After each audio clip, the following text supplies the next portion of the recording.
Mga kababayan, painit na naman po itong usapan sa BSKE dahil nga po ito sa narinig natin mga balita na isang kongresista ang magsusulong ng panukalang batas na maiurong itong naka-schedule na BSKE sa November 2, 2026. At bigla po nating narinig na mayroon po mga nagbigay ng mga opinion na magiging unconstitutional po ito kung yung naisabatas na pondo para sa BSKE na 19 billion, kung gagamitin daw po yun ay lalabas na unconstitutional. Kasi nga yun po ay allocated na.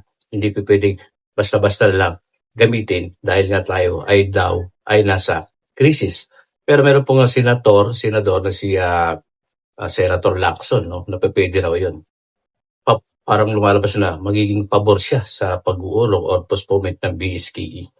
Pero iuurong lang, no? Hindi po pwedeng gamitin yung pondo, no? Magiging constitutional or naayon sa batas kung iuurong lang at hindi gagamitin yung pondo. May punto naman siya doon, no? Kaya lang ito kasi nga RA 12232 na ito ay batas, mandato na dapat nang gagawin kasi nga sa kasalukuyan tuloy-tuloy po ang paghahanda ng itong independent body na COMELEC. Tuloy-tuloy yung kanilang paghahanda. No, yung mga procurement, yan, mga kagamitan. No? Kaya lang meron tayo narinig na sabi niya sa kanyang mga interview ay susunod sila kung ano ang magiging ipag-uutos. No? Kaya lang, yung pag-uutos na yon, papaano magiging legal? Siyempre, isa sa batas. Kaya lang ito may mga katanungan po dyan. Marami pong katanungan dyan, parang laban o bawi, no? Parang laban o bawi yan. Maaprubahan ba itong isusulong na batas na ito?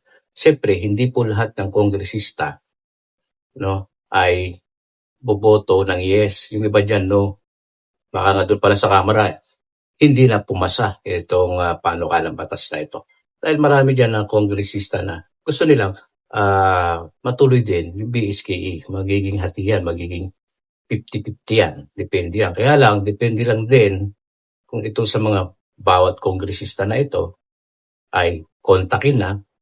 Gigits yung ibig sabihin, kung kukontakin na ba sila, lahat yan, tatawagan yan eh. No, lahat yan, tatawagan yan. At sa ganun, bumoto kayo ng oo para maging smooth sailing yung batas na iniutos sa isang kongresista na magiging author nito, Congressman Albi Benitez. Nagigits nyo yung ating pinupunto rito. Kasi bawat kumpanya, bawat institusyon, merong bossing. So, ganito yan. Ito lang na meron din tayo mga pupuntuhin ulit. No? Bakit yung pondo ng sa BSKE yung pinagustong pag-initan at gagamitin pang ayuda? Malinaw na yun, magiging unconstitutional yun, pero ilalaban nila yun. No, maganda yung hangarin na ipang-ayuda. Kaya lang bakit yung pondo sa BSKE? Ang gobyerno, yung sa kaban ng gobyerno, ay meron naman pong mga tinatawag na mga crisis fund, mga calamity fund. Ba't di yun ang gamitin? Ba't di yun ang gamitin, mga sa calamity fund para ipantustos sa crisis nga, no? Ayun, legal yun. Ba't yun yung dapat isulong yung mga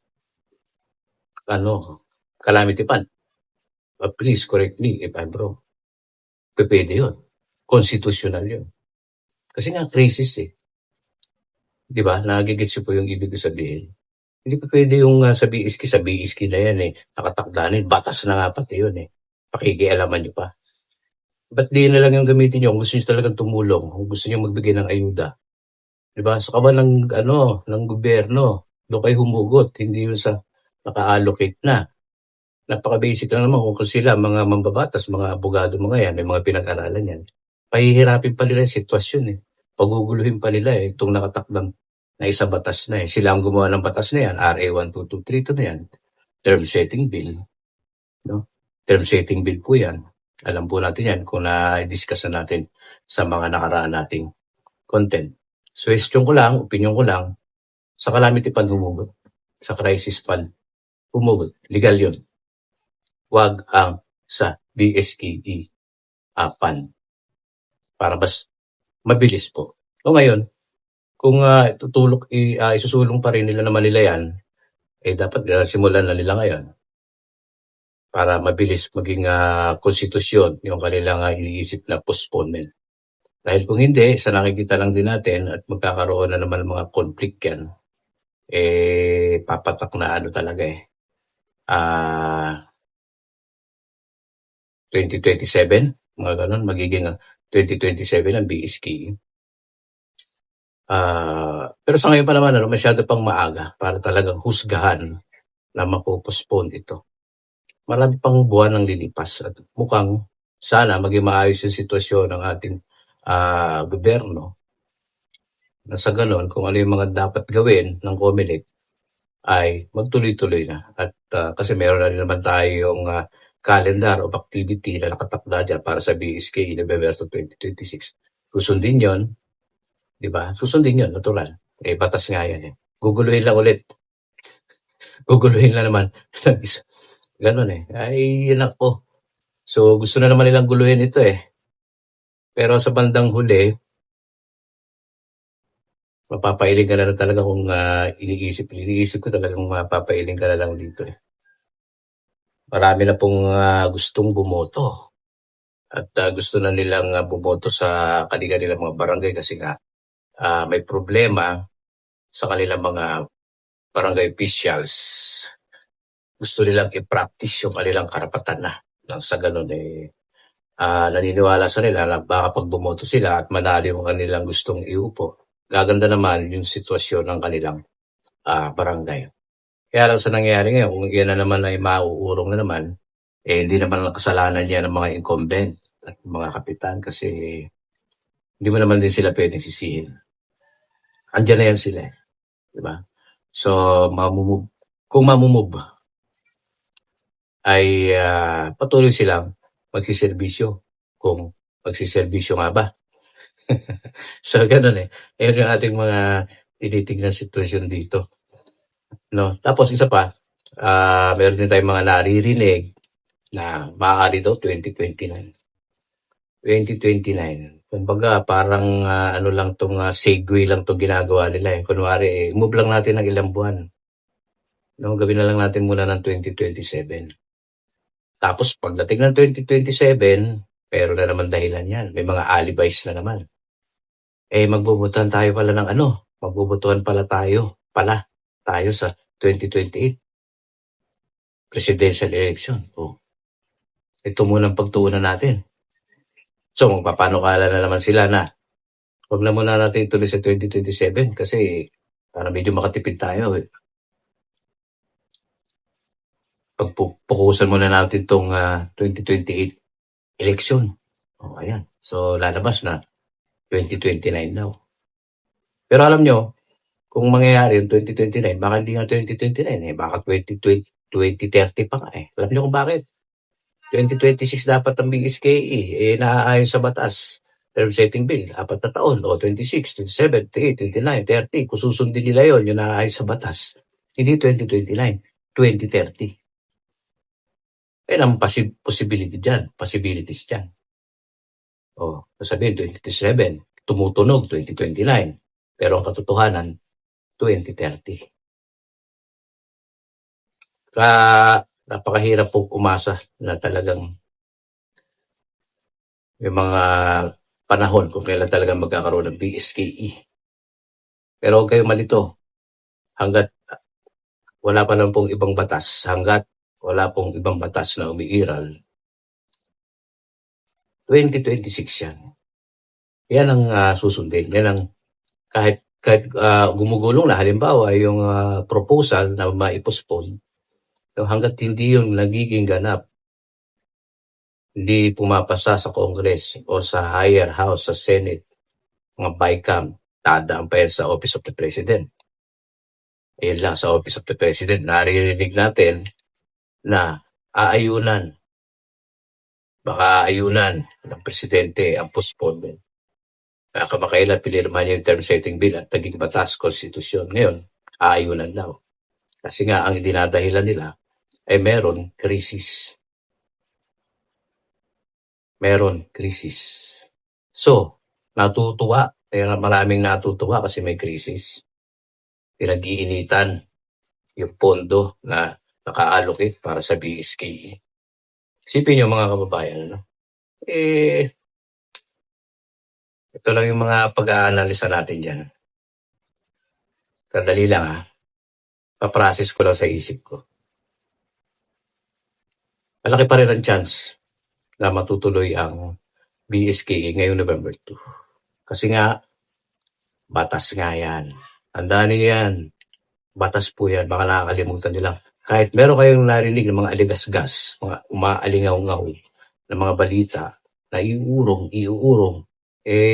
plano pa lang naman yun eh. Mga salita-salita pa lang naman yun eh. No? Para mangyari yan, yun na nga, isa batas. At marami pa ang pagdadaanan yan. No? Kung amyenda, pag-aamyenda, dapat lahat pabor para amyenda lang. Pag-amyenda, mas mabilis.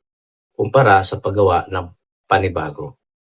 Hindi ito magiging panibago eh. Para yun ang iniisip nila, hindi panibago. Amendment lang. Yung petsa lang. No? Pero yung termino, ganun pa rin yun. Nagigits nyo na po.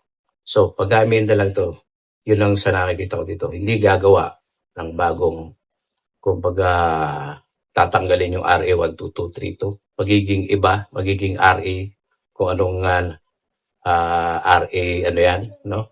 RA 12232 pa rin yan. Amendahan lang. Yung kanilang lulutuin dyan.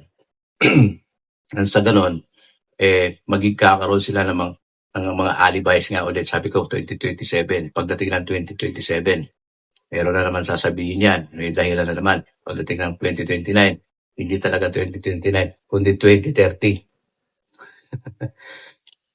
So, ito, mga pag-analyze na lang natin, hindi pa talagang sinasabi kong ayan ang mangyayari, ganito ang mangyayari. Mga possibilities pa lang. Pero ulitin ko, para sa akin, lamang pa rin yung batas na yan dahil yan ay batas at wala pang umuusad na panibagong para sa pag-aamyenda. Baka gusto nila, bilisan nila, pero kung hindi, mangyayari ang batas.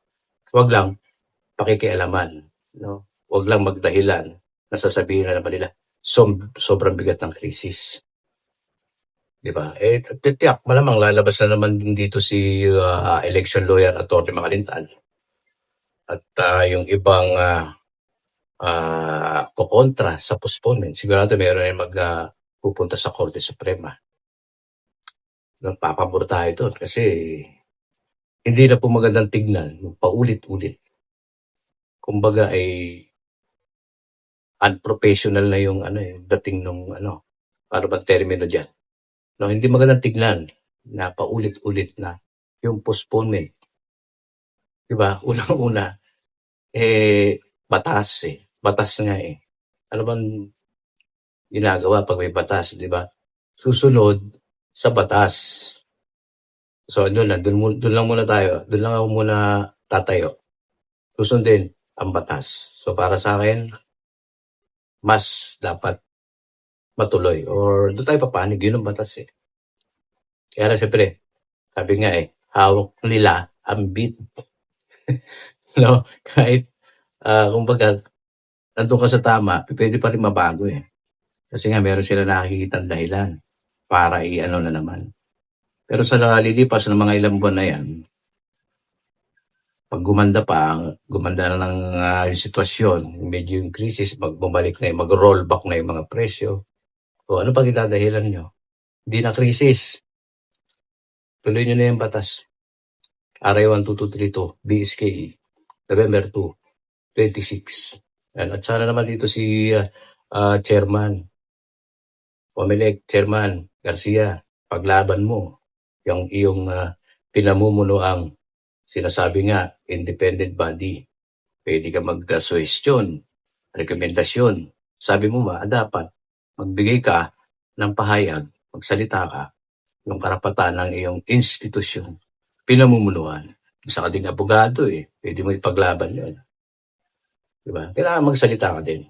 Kumbaga kahit meron tayong mga bossing, mga boss, kapag ikaw ba inutusan ng mali, porque may boss ka, susundin mo. Hindi. Dapat ipaglalaban mo pa rin, magsalita ka. Kasi isinasa media naman lahat yan Sa ganun, mamulat yung mga tao sa tama. Hindi yung one-sided lang. Hindi pa pwede palagi one-sided lang. Nasa demokrasya tayong bansa. So, okay. Hanggang dyan lang muna tayo. Pa rin tayo masasabing tapos dito. Lahat ng narinig nyo, 2027, 2029, yun ay puro salita-salita pa lang. Kahit di naman itong akin ay opinion pa lamang. Pero doon tayo tatayo sa batas.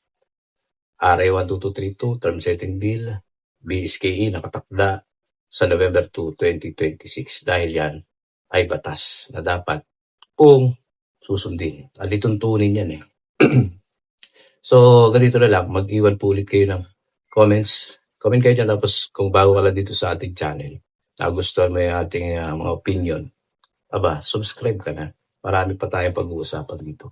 At share ng ating video. So, hanggang dito na lang. Hintay ko ulit ang comment ninyo.